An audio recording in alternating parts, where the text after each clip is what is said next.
Hello everyone. आज इस lecture में हम पढ़ेंगे डिसेबिलिटीज़ ऑफ शेड्यूल कास्ट। अनुसूचित जाति की नियोग्यताएं कौन कौन सी है। इस लेक्चर में हम जानेंगे disabilities of scheduled caste, causes of casteism in India, untouchability और कास्टिज्म, इनके बारे में विस्तार से जानेंगे। तो सबसे पहले हम देखते हैं नियोग्यताएँ क्या होती है। नियोग्यता या अनुसूचित जाति की नियोग्यताएँ हैं, इसका मतलब क्या है। नियोग्यताओं का मतलब होता है पाबंदियाँ। भी जो अनुसूचित जनजातियां हैं उन जनजातियों पर सामाजिक, आर्थिक, धार्मिक, राजनीतिक, सांस्कृतिक इस तरह की कौन कौन सी पाबंदियां थी। समाज का जो उच्च जातियां थी उन जातियों ने कौन कौन सी पाबंदियां लगा रखी थी इन जातियों पर, उसी को अनुसूचित जाति की नियोग्यताएं कहा जाता है। अब हम पढ़ते हैं यहाँ पर इन पर किन किन तरह की पाबंदियाँ थी, कौन कौन सी पाबंदियाँ थी, इसके बारे में हम जानते हैं। तो पहला है आर्थिक नियोग्यताएं। देखिए इसको हमने एक तो आर्थिक नियोग्यताएं, सामाजिक नियोग्यताएं, धार्मिक नियोग्यताएं और राजनीतिक नियोग्यताएं। तो सबसे पहले इकोनॉमिक डिसेबिलिटीज़ के बारे में हम चर्चा करते हैं। यहाँ पर भी जो आर्थिक नियोग्यताएं थी वो कौन कौन सी थी। देखिए आर्थिक गतिविधियाँ वो व्यक्ति के जीवन का आधार होता है और इसी से व्यक्ति है वो अपनी बेसिक नीड्स को पूरी करता है। आधारभूत आवश्यकताएं रोटी, कपड़ा और मकान की पूर्ति करता है। और यदि जो आर्थिक एक्टिविटीज़ है, इकोनॉमिक एक्टिविटीज़ है, उन पर भी यदि पाबंदियां लगा दी जाए तो आप समझ सकते हैं उस जाति जिस पर पाबंदियां लगाई गई है वो बेसिक नीड्स के लिए निरंतर संघर्ष करेगा और फिर भी उनकी बेसिक नीड्स पूरी नहीं हो पाएगी। तो यहाँ पर पहली है no freedom of choosing occupation. जो पैसों के चयन की या व्यवसाय के चयन की स्वतंत्रता है वो नहीं थी। अनुसूचित जातियाँ जो है उन्हें अपनी इच्छानुसार, अपनी कुशलता के अनुसार, अपनी रुचि के अनुसार व्यवसाय करने की या व्यवसाय चयन की स्वतंत्रता नहीं थी। ये कोई ऐसा व्यवसाय नहीं कर सकते थे जो उन्हें अच्छा लगता हो। तो इसमें जो व्यवसाय है वो वंशानुक्रम व्यवसाय होता था। जो कार्य उनके पूर्वज करते आ रहे हैं, संतानों को वही कार्य करना होता था, चाहे उसमें आमदनी हो या ना हो, बेनिफिट हो या ना हो, व्यक्ति की उसमें रुचि हो या ना हो, चाहे उससे उसकी बेसिक आवश्यकताएं पूरी हो पा रही हो या नहीं हो पा रही हो, तो वो दूसरा कोई भी कार्य नहीं कर सकते थे। जैसे मान लीजिए एक धोबी है, तो धोबी है वो कपड़े, उनकी संतानें कपड़े धोने का या कपड़ों से संबंधित ही काम करते थे, दूसरा कार्य वो नहीं कर सकते थे। ये नहीं था भी धोबी है वो मिठाई की दुकान कर लेगा या फिर वो जो पूजा पाठ का कार्य करना शुरू कर देगा, इस तरह से वो दूसरा कोई कार्य नहीं कर सकते थे। तो पैसों के चयन की या व्यवसाय के चयन की स्वतंत्रता नहीं थी। दूसरा है भूमिहीन कृषक, लैंडलेस लेबरर, ये भी आर्थिक गतिविधियों के अंतर्गत आएगा। इसका तात्पर्य ये हुआ कि जो उच्च जातियां थी वही भूमि की मालकिन थी और वो उसे अपना जन्मसिद्ध अधिकार भी मानती थी, और जो निम्न जातियां थी उनके पास भूमि नहीं थी और ये माना जाता था ये भूमि के अधिकारी नहीं है। तो ये भूमिहीन कृषक थे, मतलब उस ज़मीन के ऊपर, जो ज़मीन तो उच्च जातियों की थी, उच्च जाति के लोग उस पर काम भी नहीं करते थे। वो फिर निम्न जाति के जो लोग थे, अछूत जातियां थी, अनुसूचित जातियां थी, उन जातियों के लोगों से उसके ऊपर, अपनी ज़मीन के ऊपर काम करवाते थे। तो ये कृषक तो थे, अनुसूचित जाति के लोग कृषक तो थे, लेकिन भूमिहीन कृषक थे। इनके खुद की ज़मीन नहीं थी बल्कि दूसरों की ज़मीन पर बहुत कम जो पारिश्रमिक था, मेहनताना था, आमदनी थी, उस पर वो कार्य करते थे और इनसे बेगार भी ली जाती थी। तीसरी विशेषता है लो वेजेज, बहुत कम जो उसको वेतन दिया जाता था। जो अनुसूचित जाति के लोग थे उनको कार्य के बदले वेतन बहुत कम दिया जाता था और काम भी उनसे कैसे करवाया जाता था, जो सबसे घिनौना काम होता था, जो उस जातियां जिन काम को करना पसंद नहीं करती थी वो काम करवाया जाता था। जैसे जो गंदगी साफ करवाना, या फिर मृत पशुओं की जो डेड बॉडीज है वो उठवाना, या मृत पशुओं की खाल वगैरह उतारना, इस तरह के काम जो उनसे करवाए जाते थे और बदले में जो वेतन है वो लगभग ना के बराबर उन्हें दिया जाता था, बहुत कम वेतन दिया जाता था। और जो वेतन दिया जाता था उनसे वो अपने तन ढकने के लिए कपड़े, पाँव में जूते या भोजन आदि की व्यवस्था भी नहीं कर पाते थे। श्रम विभाजन में निम्नतम स्थान, तो इसमें यह है भी lowest position in division of a labour. जो आर्थिक नियोग्यताएं थी उसमें एक ये था कि जो उच्च जातियां थी वो श्रम विभाजन में सबसे ऊपर थी। इसका मतलब जो सम्माननीय कार्य थे, जो अधिक आमदनी वाले कार्य थे, ऐसे काम जिसकी सामाजिक प्रतिष्ठा अधिक थी, वो कार्य तो उच्च जातियों के द्वारा किए जाते थे। और जो निम्नतम कार्य थे, जिन कामों को कोई भी नहीं करता था, जैसे अभी आपको बताया था, मृत पशुओं को उठाना, मृत पशुओं की खाल उतारना, गंदगी साफ करना, गंदे नालों को साफ करना, इस तरह के जो कार्य थे वो कार्य अनुसूचित जातियों के द्वारा किए जाते थे। तो जो श्रम विभाजन था, उस श्रम विभाजन में इनका सबसे निम्नतम स्थान था और मान सम्मान इनका बहुत कम था। इसीलिए महात्मा गांधी ने भी कहा था कि यदि एक डॉक्टर काम करना बंद कर दे तो रोगी का जीवन अस्त व्यस्त हो जाएगा, परंतु यदि एक जो सफाई कर्मचारी है, अछूत व्यक्ति है, वो अपना काम करना बंद कर दे तो पूरा देश अस्त व्यस्त हो जाएगा। इसका मतलब जब सफाई नहीं रहेगी तो बहुत सारी बीमारियां फैल जाएगी। तो इसीलिए महात्मा गांधी ने कहा था भी जो अछूत कार्य करते हैं या जो साफ सफाई, गंदगी सफाई का काम किया जाता है, वो काम सबसे बेहतरीन काम है, उसका भी मान सम्मान होना चाहिए। इसके बाद दूसरा है सामाजिक नियोग्यताएं, सोशल डिसेबिलिटीज। समाज के अंदर किन किन पाबंदियों का उन्हें सामना करना पड़ता था। इसका मतलब यदि समाज के अंदर व्यक्ति के ऊपर पाबंदियां लगा दी जाए जबकि उन्हीं सुख सुविधाओं को दूसरे व्यक्ति भोग रहे हों, तो न तो उसका व्यक्तित्व का संपूर्ण विकास हो पाता, न उसके अंदर वो कॉन्फिडेंस आ पाता, न उसे वो पूरा आत्मसम्मान और प्रतिष्ठा समाज के अंदर मिल पाती है। तो इसमें कौन कौन सी सामाजिक नियोग्यताएं थी उनके बारे में हम जानते हैं। समाज में निम्नतम स्थिति, lowest position in the society. जैसे हमने पहले भी पढ़ा था कि समाज में वर्णों के आधार पर विभाजन था। ब्राह्मण सबसे उच्च थे, क्षत्रिय उसके बाद में थे, वैश्य उनके बाद और शूद्र सबसे निम्न थे। इसका मतलब ये था, और इसी के आधार पर आगे जातीय विभाजन हुआ।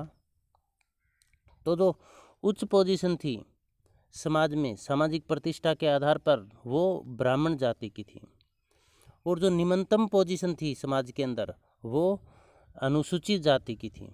तो इसका मतलब निम्न स्थान पर होने के कारण उसका सामाजिक प्रतिष्ठा भी बहुत कम थी, सामाजिक प्रतिष्ठा लगभग न के बराबर थी। तो समाज में अनुसूचित जातियों की जो स्थिति थी वो सबसे निम्न थी। शिक्षा संबंधी नियोग्यताएं, डिसेबिलिटीज रिलेटेड टू एजुकेशन। जो अनुसूचित जातियां थी, अछूत जातियां थी, उनको शिक्षा संबंधी पाबंदियां भी उनके ऊपर थी। उनके लड़के या लड़कियां स्कूलों में शिक्षा ग्रहण नहीं कर सकते थे, और यदि बाद में कुछ छूट मिली शिक्षा ग्रहण करने की तो भी पाबंदियां थी। वो सवर्ण या उच्च जाति के लोगों के साथ बैठकर शिक्षा ग्रहण नहीं कर सकते थे। उन्हें ड्रेस कोड अलग रखना पड़ता था ताकि दूसरों को पता लग जाए भी ये अछूत हैं और उनके संपर्क में ना आए, क्योंकि उनके संपर्क मात्र से ही, उनकी परछाई पड़ने मात्र से ही उच्च जातियाँ अपने आप को अपवित्र मान लेती थी। तो शिक्षा संबंधी नियोग्यता होने के कारण जो अछूत या अनुसूचित जातियां थी वो 100% अशिक्षित थी। 100% अशिक्षित होने के कारण उन्हें अपने अधिकारों के प्रति कोई जागरूकता नहीं थी, न ही वहाँ पर कोई अधिकार थे, और सब हर तरह की समस्याओं से वो ग्रस्त थी, क्योंकि शिक्षा ही सब समस्याओं का समाधान कर सकती है और शिक्षा से वो वंचित थे। इसके पश्चात अगला आएगा निवास स्थान संबंधी नियोग्यताएं। जो अनुसूचित जातियां थी उन पर निवास स्थान संबंधी पाबंदियां भी थी, क्योंकि जहां पर उच्च जातियां रहती थी वहां पर वो रह नहीं सकते थे, और जो रह नहीं सकते थे। और दूसरा ये था कि उनका जो निवास स्थान था वो गांव या कस्बों से बाहर होता था। आज भी हम देखते हैं हिंदुस्तान की यदि गांव की बात करें तो आप देखना कितने लोग अनुसूचित जाति के लोगों के घर गांव के बीच में है। शायद ही किसी गांव में कोई अपवाद के रूप में मिलेगा, अदरवाइज जो अनुसूचित जातियां हैं उनके जो घर है वो गांव से बाहर है। और निवास संबंधी नियोग्यताओं के अंदर ये भी था, पाबंदियां तो थी, बाहर कर दिया कोई बात नहीं, लेकिन उनकी जो रहने की कंडीशन थी वो पशुओं की तरह थी। वहाँ पर साफ सफाई नाम की कोई व्यवस्था नहीं थी, बिजली पानी की व्यवस्था नहीं थी, सीवरेज की व्यवस्था नहीं थी, गंदगी रहती थी, बीमारियाँ ज़्यादा रहती थी। तो निवास स्थान संबंधी नियोग्यताएं अनुसूचित जातियां ने सदैव ही इनका पाबंदी या सामना ये करते रहे हैं। अछूतों में भी अछूतों की नियोग्यताएं, ये भी एक अचंभित करने वाली एक सामाजिक नियोग्यता है। कुछ एक अछूत जातियां भी अछूतों के मात्र संपर्क से ही अपने आप को अपवित्र मानने लगी, और वो जातियां न तो जो दूसरे अछूत थे उनके संपर्क में आती, न ही उनकी वो छूती इनसे उनकी परछाई मात्र से अपवित्र मानती और उनके देखना मात्र से भी अपने आप को अपवित्र मानने लगी थी। अछूतों में भी अछूतों की नियोग्यताएं थी। Untouchability amongst untouchables. अन्य सामाजिक नियोग्यताएं, अन्य सामाजिक अदर सोशल डिसेबिलिटीज़। अन्य सामाजिक नियोग्यताओं के अंदर हम देखते हैं कि उनको समाज के अंदर शिक्षा ग्रहण करना की अनुमति नहीं थी। दूसरा, जो अनुसूचित जाति के लोग थे वो जहाँ कुएं, उच्च जाति के लोग कुओं से पानी भरते थे वहाँ से वो पानी नहीं भर सकते थे। जहाँ पर उच्च जाति के लोग खड़े हों उनको देखते ही जो अनुसूचित जाति के लोग थे उन्हें आदरपूर्वक वहाँ पर खड़े हो जाना था। उच्च जाति के लोग जो निम्न जाति के लोग हैं वो हर जगह पर थूक नहीं सकते थे, इसलिए उनको अपने गले में डिब्बा लटका कर रखना पड़ता था जिसमें थूकने की यदि ज़रूरत पड़े तो वो उसी में थूकते थे। उच्च जाति के लोग, निम्न जाति के जो लोग थे वो शाम को कुछ एक जगह पर शाम को 3 बजे से सुबह 9 बजे तक घर से बाहर नहीं निकल सकते थे, क्योंकि उस समय सूर्य से परछाइयाँ लंबी पड़ती और परछाइयाँ वो किसी भी उच्च जाति के व्यक्ति पर पड़ सकती थी जिससे वो अपवित्र हो जाता। जहाँ पर उच्च जाति के लोग यात्रा करते थे, उठते बैठते थे, उनके साथ वो न यात्रा कर सकते थे न उठ बैठ सकते थे। खान पान संबंधी प्रतिबंध था, हुक्का पानी संबंधी प्रतिबंध था, सामाजिक सहवास संबंधी प्रतिबंध था। इसका मतलब सामाजिक रूप से बहुत सारी नियोग्यताओं से वो पीड़ित थे, बहुत सारी पाबंदियाँ उनके ऊपर लगाई हुई थी। धार्मिक नियोग्यताएं रिलीजियस डिसेबिलिटीज़ के अंदर हम पढ़ते हैं कि उन्हें धार्मिक गतिविधियों में भाग लेने का अधिकार नहीं था और न ही वो पूजा पाठ कर सकते थे, न ही धार्मिक पुस्तकों को पढ़ सकते, न ही कोई पुरोहित या कोई पंडित जी उनके लिए पूजा पाठ करता था। किसी भी मंदिर में जाना उनको अलाउड नहीं था। हालांकि अब कानून के द्वारा, समाज सुधारकों के द्वारा, समाज सेवकों के द्वारा प्रयासों के परिवर्तन स्वरूप, कुछ धार्मिक आंदोलन के परिवर्तन स्वरूप, कुछ अनुसूचित जातियों के विरोध स्वरूप इनमें सुधार हुआ है। अब मंदिर में सभी जा सकते हैं, हालांकि कुछ एक जगह पर आज भी पाबंदियां हैं। राजनीतिक नियोग्यताएं, पॉलिटिकल डिसेबिलिटीज़।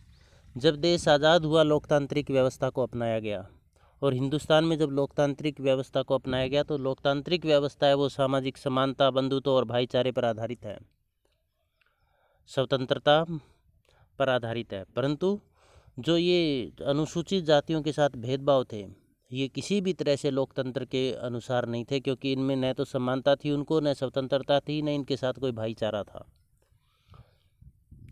इन्हें वोट डालने का अधिकार नहीं था, चुनाव लड़ने का अधिकार नहीं था, किसी भी तरह की राजनीतिक गतिविधियों में भाग लेने का अधिकार नहीं था।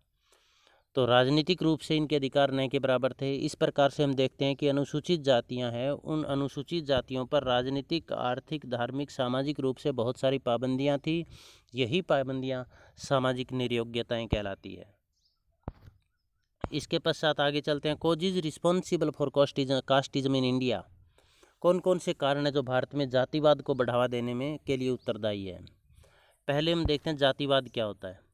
अपनी ही जाति के प्रति निष्ठा की भावना रखना, दूसरे की जाति को हीन समझना, अपनी जाति के स्वार्थ सिद्ध के लिए आगे बढ़ाने के लिए किसी भी हद तक जाना जातिवाद कहलाता है। विवाह संबंधी, अब जातिवाद, भारत में जातिवाद के विकास के कारण इसमें हम पहला करते हैं विवाह संबंधी निषेध। रिस्ट्रिक्शन रिलेटेड टू मैरिज विवाह संबंधी निषेध के अंतर्गत आता है कि जाति और उपजाति को केवल अपनी ही जाति या उपजाति में विवाह करने की अनुमति है। इससे बाहर वो सामाजिक शादी करते हैं, अपनी उपजाति से बाहर शादी करते हैं तो सामाजिक रूप से स्वीकार्य नहीं है, उनका बहिष्कृत किया जाता है, समाज के द्वारा उनको दंडित किया जाता है। इसीलिए व्यक्ति अपनी जाति तक ही सीमित रहता है और उसे अपनी जाति में ही निष्ठा उसकी पैदा हो जाती है और वो अपनी जाति को आगे बढ़ाने की कोशिश करता है, जिससे जातिवाद है उसको बल मिलता है। यदि विवाह दूसरी जातियों में भी, मान लीजिए विवाह का बंधन समाप्त हो जाए जातियों का, तो जातिवाद ऑटोमेटिक ही समाप्त हो जाएगा। जैसे मान लीजिए एक ब्राह्मण के लड़के या लड़की ने एक निम्न जाति के लड़के या लड़की से शादी कर ली और समाज उसको स्वीकार करता है, तो उसका क्या होगा, उन दोनों के बीच में, आपस में, उन दोनों परिवारों के बीच में अच्छा बॉन्ड स्थापित हो जाएगा, भेदभाव रहेगा ही नहीं। तो जो विवाह संबंधी निषेध है वो एक महत्वपूर्ण सामाजिक संस्था है जातिवाद को बढ़ावा देने की। दूसरा, खान पान एवं सामाजिक सहवास आदि पर प्रतिबंध, restrictions on food and intercourse etcetera. इसका मतलब ये होगा कि खान पान या सामाजिक सहवास है उस पर भी प्रतिबंध है। व्यक्ति अपनी ही जाति, अपनी ही उपजाति के लोगों के साथ खान पान करेगा, उन्हीं के साथ हुक्का बीड़ी आदि का सेवन करेगा, बैठकर बातें करेगा उनके साथ, तो क्या होगा, उन लोगों के साथ उसका अच्छा बॉन्ड बन जाएगा, उनमें एकता स्थापित हो जाएगी। और दूसरी जाति, दूसरी लोगों के साथ न तो वो सामाजिक सहवास कर सकता है, मतलब खान पान भी उनके साथ नहीं कर सकता, भोजन आदि उनके साथ नहीं कर सकता है, उनके साथ बातचीत नहीं कर सकता है, मतलब एक समूह में उनके साथ नहीं बैठ सकता है, तो उन लोगों के साथ उसका संबंध स्थापित नहीं होगा। जिन लोगों के बीच में वो बैठता है, और बैठता किन लोगों के बीच में, अपनी ही जाति के लोगों के बीच में, अपनी ही जाति के लोगों के बीच में बैठने के कारण क्या होगा, उसका अपनी ही जाति से लगाव हो जाएगा और अपनी जाति के लिए वो कार्य करेगा, तो इससे जातिवाद को बढ़ावा मिलेगा। व्यवसाय संबंधी प्रतिबंध, रिस्ट्रिक्शंस रिलेटेड टू ऑक्यूपेशन, इसका मतलब ये होगा कि व्यवसाय संबंधी पाबंदियां हैं वो भी जातिवाद को बढ़ावा देने में महत्वपूर्ण भूमिका निभाती है। इसका कारण ये है कि एक ही व्यवसाय चयन की स्वतंत्रता नहीं है, जाति है वो व्यवसाय चयन की स्वतंत्रता नहीं देती, इसीलिए व्यक्ति वंशानुक्रम रूप से एक ही व्यवसाय करता है। जो चमड़े का काम कर रहा है वो पीढ़ी दर पीढ़ी चमड़े का काम करेगा, जो मिट्टी के बर्तन बनाने का काम कर रहा है वो पीढ़ी दर पीढ़ी मिट्टी के बर्तन बनाएगा।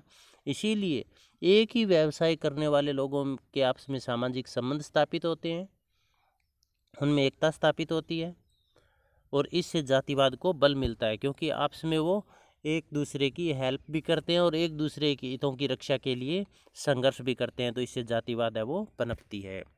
इसके पश्चात नगरीकरण और आवागमन के विकसित साधन, urbanisation and developed means of transportation.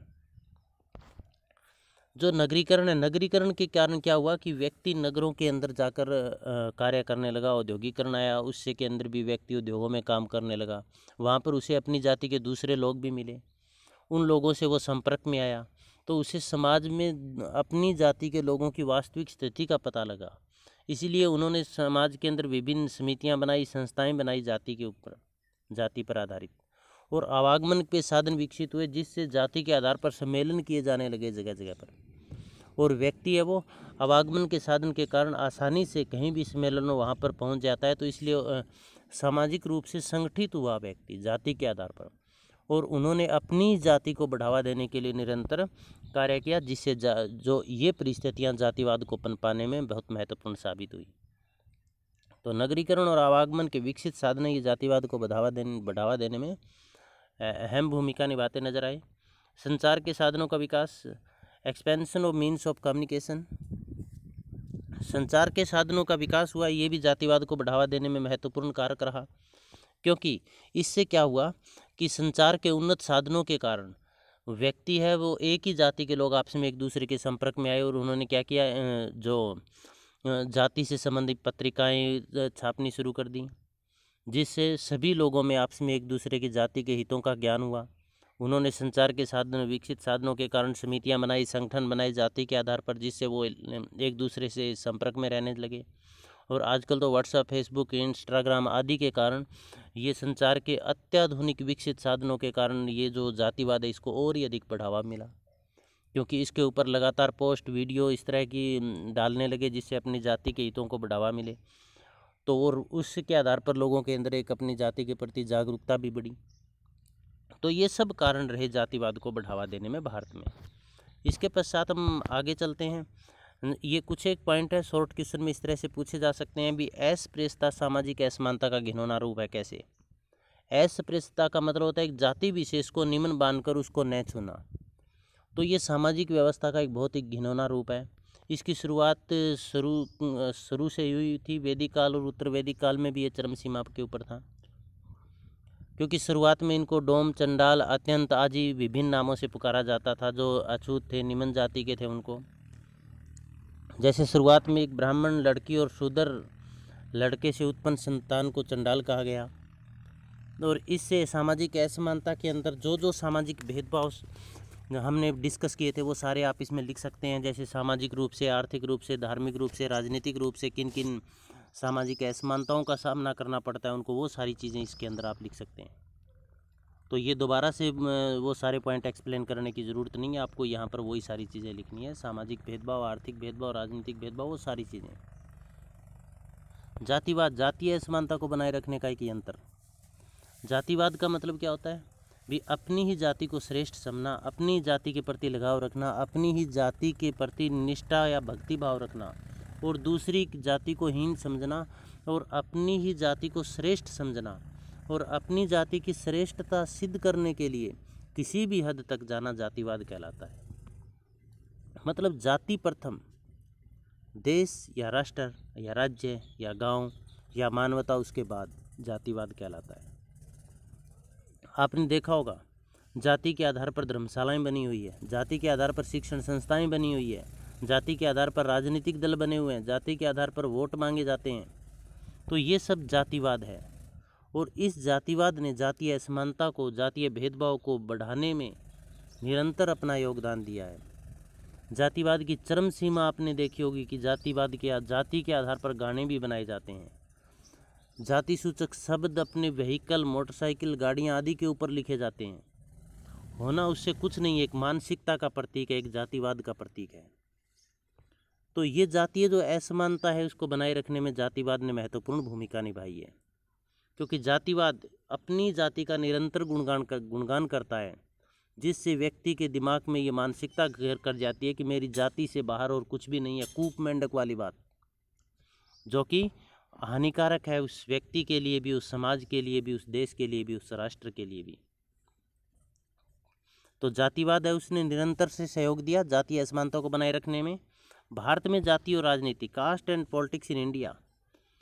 देखिए भारत में स्वतंत्रता के बाद, जैसे हमने पहले बताया था, लोकतांत्रिक व्यवस्था को अपनाया गया और लोकतांत्रिक व्यवस्था है वो आपसी बंधुत्व, स्वतंत्रता, समानता पर आधारित है, जबकि जाति है वो समानता, स्वतंत्रता और भाईचारे पर बिल्कुल भी आधारित नहीं है। इसलिए राजनीति और जाति दोनों एक दूसरे के विरोधी हो गए।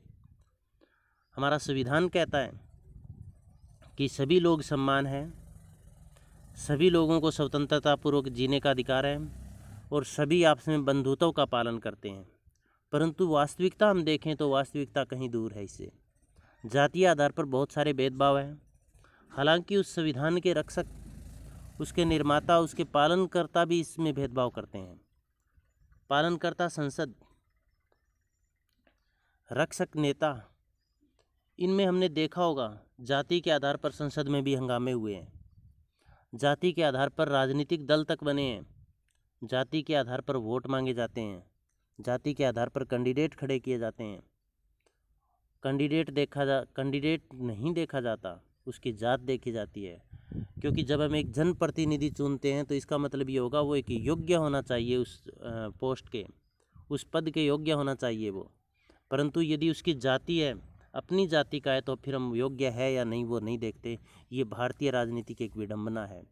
इसका मतलब भारतीय राजनीति है, भारतीय राजनीति में जाति का बहुत ही महत्वपूर्ण योगदान है। भारतीय राजनीति अभी भी जातिवाद के चक्कर से बाहर नहीं निकल पाई है और राजनीति ने निरंतर बढ़ावा दिया है जातिवाद को, क्योंकि जातिवाद के अंदर एक तुष्टीकरण की नीति अपनाई जाती है जो कि घातक है, मानवता के लिए घातक है, देश के लिए घातक है, पूरे समाज के लिए और घातक है स्वयं राजनीति के लिए। तो भारत में जाति और राजनीति है उसमें, हालांकि वर्तमान समय में शिक्षा दर बढ़ने के कारण राजनीतिक रूप से पिछड़े हुए कुछ जातियों को, अनुसूचित जातियों को अधिकार देने के कारण, जैसे लोकसभा, राज्यसभा या विधानसभा या फिर जो पंचायती राज है, इनमें इनको आरक्षण देने के कारण, जनसंख्या के अनुपात में उचित प्रतिनिधित्व देने के कारण स्थिति में कुछ परिवर्तन हुआ है, कुछ सुधार हुआ है। और हम उम्मीद ये करते हैं कि आने वाले समय में वास्तविक लोकतंत्र की स्थापना होगी जो समानता, बंधुत्व और स्वतंत्रता के ऊपर आधारित होगा। तो इसमें आप जो चीज़ें इसमें देख रहे हैं राजनीति के अंदर, वो सारी चीज़ें राजनीति और जाति से संबंधित लिख सकते हैं। आपको किसी भी तरह का कोई क्वेश्चन में डाउट हो, आप कमेंट बॉक्स में भी लिख कर डाल सकते हैं। तो इसके पश्चात हम एक क्वेश्चन आपको कमेंट बॉक्स में लिख कर डालना है। जातिवाद, जाति से संबंधित हमारा ये दूसरा लेक्चर है और इसमें ये टॉपिक पूरा हो जाता है। आगे हम अगली वीडियो में हम क्लास के बारे में बताएंगे, वर्ग के बारे में बताएंगे। कमेंट बॉक्स में लिख कर डालेंगे काष्ठा शब्द है वो किस भाषा का है। जाति इंग्लिश का काष्ठा से बना है, वो किस भाषा का शब्द है। अब इसमें सेल्फ असेसमेंट में आप लिखेंगे जातिवाद क्या है, 2 नंबर का। जातीय निर्योग्यताएं क्या होती हैं, निर्योग्यताएं पाबंदियां होती हैं। जाति क्या है, भारत में जातिवाद के विकास के कारणों को समझाएं, कौन कौन से कारण हैं उनको बताने हैं। जाति को परिभाषित कीजिए, भारत में अनुसूचित जाति की निर्योग्यताओं को बताएं। ये भी आपको 16 नंबर का क्वेश्चन इस तरह से आ सकता है। जातिवाद जातीय समानता को बनाए रखने का यंत्र है, कैसे? तो इस तरह से क्वेश्चन पूछे जा सकते हैं। आप इन क्वेश्चन को अच्छी तरह से तैयार कीजिएगा। कोई दिक्कत हो आप कमेंट बॉक्स में लिखिएगा, हम उसको निसंदेह सॉर्ट आउट कर देंगे। आप सबका बहुत बहुत धन्यवाद।